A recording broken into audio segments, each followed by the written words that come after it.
Prabhas sensational director Sandeep Reddy Vanga combination లో తెరకెక్కుతున్న spirit cinema ఇప్పటికే దేశవ్యాప్తంగా భారీ అంచనాలను సొంతం చేసుకుంది.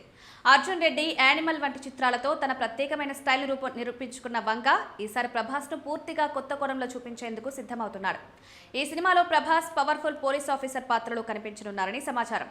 అయితే ఇది సాధారణ పోలీస్ కథ కాకుండా యాక్షన్, భావోద్వేగాలు, బోల్డ్ రొమాన్స్ మాలవింపుతో ఉండబోతోందని టాక్ వినిపిస్తోంది. ప్రభాస్ గతంలో వర్షం, డార్లింగ్ వంటి చిత్రాల్లో కనిపించిన క్లాస్ రొమాంటిక్ ఇమేజ్ కు భిన్నంగా ఈ సినిమాలో ఆయన్ను మరింత intense, rugged, angry young man గా చూపించనున్నారు. ఇప్పటికే బయటకు వచ్చిన కాన్సెప్ట్ పోస్టర్లలో ప్రభాస్ గాయాలతో, బ్యాండేజ్లతో రఫ్ లుక్ లో కనిపించడం సినిమాపై ఆసక్తిని పెంచింది. కొన్ని విజువల్స్ ప్రభాస్ కు సిగరెట్ వెలిగిస్తున్న సన్నివేశం సోషల్ మీడియాలో వైరల్ అవుతూ వీరిద్దరి మధ్య బోల్డ్ అండ్ ఇంటెన్స్ రొమాన్స్ ఉండబోతుందని సంకేతాలు ఇస్తోంది. సాధారణంగా చాలా తీవ్రంగా, ఎమోషనల్ గా ప్రేమ కోసం హేహద్దులకైన వెళ్లేలా రూపుదిద్దుకుంటాయి. అదే తరహాలో స్పిరిట్ లో కూడా ప్రభాస్ పాత్రలో వైల్డ్నెస్, ఎమోషనల్ డెప్త్ రెండు కలగలిపి ఉంటాయని సినీ వర్గాలు చెప్తున్నాయి.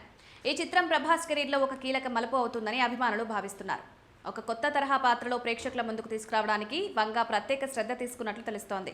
2027 మార్చి 5న విడుదలకు సిద్ధమవుతున్న ఈ చిత్రం కోసం అభిమానులు ఎంతో ఆతృతగా ఎదురుచూస్తున్నారు. ఇండియన్ సినిమా స్థాయిని మరో మెట్టు పైకి తీసుకువెళ్లే అవకాశం ఉందని ఇండస్ట్రీలో చర్చ జరుగుతోంది.